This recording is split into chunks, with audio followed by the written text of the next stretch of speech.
নমস্কার বন্ধুরা, আমি ডোনা রিগালিস লাইফ কিচেন চ্যানেল নিয়ে তোমাদের সামনে এসেছি। এই গরমকালে তোমাদের জন্য আমি চিকেনের একটা খুব সুন্দর রেসিপি নিয়ে এসেছি। এই রেসিপিটার নাম হলো পোস্ত চিকেন। চলো রান্নাঘরে গিয়ে ঝটপট রেসিপিটা শুরু করে দিই। আমি এখানে 500 গ্রাম চিকেন নিয়েছি। চিকেনটাকে ম্যারিনেট করব। তার জন্য দিয়ে দিচ্ছি আমি হাফ কাপের মতো দই বা 3 চামচের মতো দই দিলেও কিন্তু হয়ে যাবে। এর সাথে লাগবে হাফ চামচের মতো নুন, আর দিচ্ছি কালারের জন্য সামান্য পরিমাণে কিন্তু কাশ্মীরি লঙ্কার গুঁড়ো। এই 3টে জিনিস দিয়ে ম্যারিনেট করব। আর সঙ্গে দেব এর মধ্যে খুব সামান্য পরিমাণে কিন্তু আদা বাটা। বাস, আর কিছুই কিন্তু লাগবে না এই চিকেনটার জন্য। আর এইভাবে ম্যারিনেট করে আমরা চিকেনটাকে অন্তত 1.5 থেকে 2 ঘন্টা কিন্তু রেখে দেব। আর হাতে যদি বেশি সময় থাকে তাহলে অবশ্যই কিন্তু তোমরা 4 থেকে 5 ঘন্টা এইভাবে রেখে দিয়ে তারপরে রান্নাটাকে কিন্তু করতে পারো। আর এই চিকেনটার মধ্যে যেহেতু একদমই বেশি মশলা থাকে না, সেই জন্য গরমকালের জন্য কিন্তু এই চিকেনটা ভীষণই ভালো। দেখো আমি কতটুকুনি পরিমাণ আদা দিলাম, এইটুকুনি আদাই কিন্তু এই চিকেনটার জন্য একেবারেই পারফেক্ট। চলো তাহলে আমরা চিকেনটাকে এইভাবে মাখিয়ে অন্ততপক্ষে 1 ঘন্টার মতো রেখে দিই। এই চিকেনটা যতক্ষণে ম্যারিনেট হবে ততক্ষণ আমরা কিন্তু একটা মশলা তৈরি করে নেব। কি মশলা তৈরি করছি সেটা দেখে নাও। একটা মিক্সিং জারের মধ্যে আমি 4 চামচের মতো পোস্ত নিয়ে নিলাম। যেহেতু পোস্ত চিকেন তাই কিন্তু পোস্তর পরিমাণটা একটু বেশি লাগবে। আর ঝালের জন্য দিচ্ছি আমি 4টে কাঁচা লঙ্কা। আমি যেহেতু নর্মাল ঝাল খাই তাই 4টে কাঁচা লঙ্কা দিচ্ছি। তোমরা কিন্তু বেশি খেলে অবশ্যই বেশি দিতে পারো। এখন এটাকে আমরা কিন্তু একটুখানি জল দিয়ে দিলাম। প্রথমে কিন্তু শুকনো ঘোরালাম, তারপরে কিন্তু জল দিলাম। আর দেখো কিছু বাদাম ভিজিয়ে রেখেছি। এই বাদামটা খোসাটা ছাড়িয়ে আমি কিন্তু মিক্সির মধ্যে দিয়ে দিচ্ছি।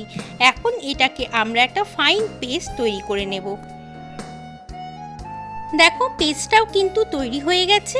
এই পেস্টটাকে আমরা পরের দিকে ব্যবহার করব। চলো আগে আমরা চিকেনটাকে কিন্তু রান্নাটা করে নিই। যেহেতু পোস্ত চিকেন তাই এটা কিন্তু সর্ষের তেলে করতে হবে। আর যদি একান্তই সর্ষের তেল খাওয়ার অসুবিধা থাকে তাহলে সাদা তেলে করতে পারো। ফোড়ন হিসেবে একটা কাঁচা লঙ্কা আর একটা শুকনো লঙ্কা এই কিন্তু ফোড়নের জন্য লাগবে, আর কিন্তু কোনো কিছুই লাগছে না। আর দেখো এখানে একটা রসুনকে আমি নিয়েছি গ্রেট করে, সেই রসুনটাকে দিয়ে দিলাম। প্রথমে কিন্তু রসুনটা দিলাম, রসুনটার থেকে খুব সুন্দর একটা গন্ধ বেরোলে তারপরে আমি এর মধ্যে 2টো পেঁয়াজকে স্লাইস করে কেটে রেখেছি, একটু বড় সাইজের পেঁয়াজ। সেই পেঁয়াজ দুটোকে কিন্তু আমি এর মধ্যে দিয়ে দিলাম। এখন পেঁয়াজ আর রসুনটাকে কিন্তু খুব ভালো মতো ভেজে নেব। যতক্ষণ না রসুন আর পেঁয়াজের কাঁচা গন্ধটা যাচ্ছে আর পেঁয়াজটা একটু নরম হয়ে যাচ্ছে ততক্ষণ কিন্তু পেঁয়াজটাকে ভাজতে হবে। পেঁয়াজটা যাতে তাড়াতাড়ি ভাজা হয়ে যায় সেই জন্য আমি এর মধ্যে সামান্য পরিমাণে একটু নুন দিয়ে দিলাম। আর খেয়াল রাখতে হবে আমরা কিন্তু ম্যারিনেশনের সময় নুন দিয়েছি, সেই জন্য কিন্তু পরিমাণটা বুঝে শুনে দিতে হবে নুনের। এখন আমরা পেঁয়াজটাকে খুব ভালো করে ভেজে নেব, তারপরে তোমাদের সামনে আবার আমি ফেরত আসছি।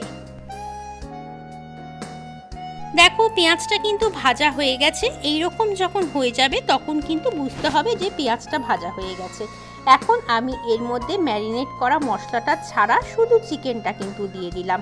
চিকেনটাকে আমরা কিন্তু পেঁয়াজের সঙ্গে আরেকটু ভালো করে ভেজে নেব। দেখো মশলাটা কিন্তু রেখে দিয়েছি, এখন আমি এটাকে দেব না। চলো চিকেনটাকে আগে পেঁয়াজের সঙ্গে একটু ভালো মতো কষিয়ে নিই, কারণ চিকেনটার সাথে কিন্তু জল বেরোবে। আর জল বেরোলে পারে সেই জলেই কিন্তু চিকেনটা সেদ্ধ হয়ে যাবে। আলাদা করে কিন্তু জলের আর দরকারই নেই। এখন এটাকে খুব ভালো মতো কিন্তু ভাজতে হবে। এই চিকেনটা রান্না করতে যেহেতু একদমই বেশি মশলা লাগে না, সেই জন্য গরমকালে কিন্তু এই চিকেনটা একেবারেই উপযোগী খাবার। আর এই চিকেনটা কিন্তু ভাত দিয়েও ভালো লাগে, রুটি পরোটার সঙ্গেও ভালো লাগে। আবার যদি একটু ফ্রাইড রাইস বা পোলাও বানিয়ে নাও তার সাথেও কিন্তু এই চিকেনটা সমানভাবে ভালো লাগে। আর একবার একটু বানিয়ে দেখো, গরমকালে কিন্তু এই রেসিপিটা বারবার বানানোর অনুরোধ আসবে। আর খেতেও কিন্তু দুর্দান্ত হয়। আর গরম মশলা ছাড়া যে চিকেন ভালো হয় সেটা কিন্তু রান্না করার পরেই বুঝতে পারবে। এখন চিকেনটাকে ঢাকা দিয়ে রাখলাম। 7-8 মিনিট পরে ঢাকাটা খুলে দিলাম। দেখো চিকেনের থেকে কিন্তু জল বেরিয়েছে, আর আলাদা করে কিন্তু জলের আর দরকারই পড়বে না। এখন এটাকে আমরা একটু ভালো মতো নেড়ে চেড়ে দিয়ে আমরা যে ম্যারিনেশনের মশলাটা রেখেছিলাম সেটা দিয়ে দিলাম। আর এর মধ্যে যেহেতু দই আছে সেই জন্য জল তো অবশ্যই বেরোবে। খুব সামান্য পরিমাণে বাটি ধুয়ে আমি একটু জল দিয়ে দিলাম চিকেনের মধ্যে। আর এর মধ্যে দিচ্ছি চিনি। চিনি কিন্তু দিতে হবে, কারণ কি আমরা কিন্তু দই ব্যবহার করেছি। আর চিনি দিলে কিন্তু বেশ টেস্টটাও ভালো হয়। আর যদি তোমাদের মনে হয় যে না চিনি অ্যাড করবে না, সেটা কিন্তু নাও করতে পারো, কিন্তু আমি বলবো একটু চিনি দিলে কিন্তু এমন কিছু খারাপ টেস্ট হবে না, বরং ভালোই হবে খেতে। এখন এটাকে আমরা কষিয়ে নেব। আর কষানোর সময় কিন্তু আমরা অবশ্যই ঢাকা দিয়ে দেব। ওই যে জলটা রয়েছে সেই জলেই কিন্তু সেদ্ধ হয়ে যাবে আমাদের।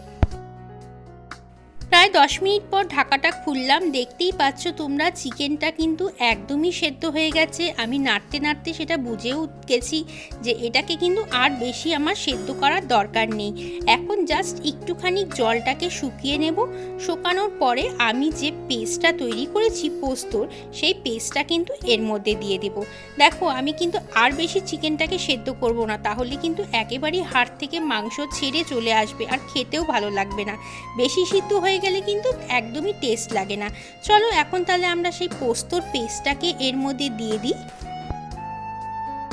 বাদাম আর পোস্তর পেস্টটা তো দিয়ে দিলাম, সাথে একটুখানি জলও দিয়ে দিলাম।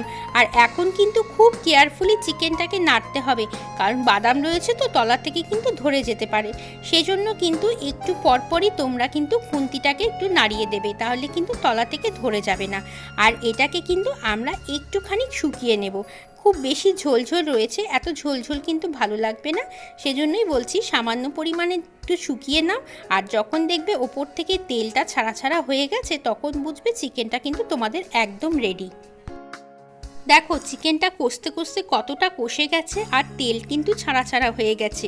এর মধ্যে কিন্তু দই আছে, বাদাম আছে, সেই জন্য কিন্তু বেশ সুন্দর একটা ক্রিমি ক্রিমি ভাব তৈরি হয়। আর খেতেও কিন্তু দুর্দান্ত লাগে। দেখেছো তো, এর থেকে বেশি কিন্তু আমি আর শুকাবো না, তাহলে কিন্তু একদমই ঝোল থাকবে না। এখন এর উপরে আমি পোস্ত চিকেন যেহেতু, সামান্য পরিমাণে একটু কাঁচা লঙ্কা দিয়ে দিচ্ছি। আর কাঁচা লঙ্কাটা কিন্তু গোটাই দিচ্ছি, খুব চিড়ে কিন্তু দিচ্ছি না, তাহলে বেশি ঝাল হয়ে যাবে। আর কাঁচা লঙ্কাটাকে একটু নাড়াচাড়া করার পরে আমি এর মধ্যে 1 চামচের মতো কাঁচা সর্ষের তেল দিয়ে দেব। আর পোস্তটার ব্যাপারে কিন্তু আমরা একটু কাঁচা সর্ষের তেল পরে হলে ব্যবহার করি, সেই 1 চামচ দিলেই কিন্তু যথেষ্ট। বাস এটাকে এখন ঢাকা দিয়ে 15 মিনিট স্ট্যান্ডিংয়ে রেখে দেব। এই দেখো তৈরি হয়ে গেছে পোস্ত চিকেন। এটা দেখতেই যেমন দুর্দান্ত, আর খেতেও কিন্তু ভীষণই ভালো হয়। আর এই গরমকালে আমরা কিন্তু সবসময় কম তেল মশলাযুক্ত খাবার পছন্দ করি। আর এই পোস্ত চিকেনে যেহেতু বেশি মশলা পড়ে না, সেই জন্য খেতেও ভালো লাগে। আর পোস্ত তো বাঙালির ফেভারিট, সেই জন্য আশা করছি তোমাদের কিন্তু রান্নার পরে এই চিকেনটা খুবই ভালো লাগবে। আমার রেসিপিটা যদি ভালো লাগে অবশ্যই লাইক কমেন্ট শেয়ার করো। আর যদি নতুন বন্ধু হয়ে থাকো চ্যানেলটাকে কিন্তু সাবস্ক্রাইব করে পাশে থাকা বেল আইকনটা টিপে রেখো, তাহলে আমি যখনই কোনো ভিডিও আপলোড করব তার নোটিফিকেশন তোমাদের কাছে পৌঁছে যাবে। আজকের মতো আসি, সবাই ভালো থেকো, সবাইকে টাটা।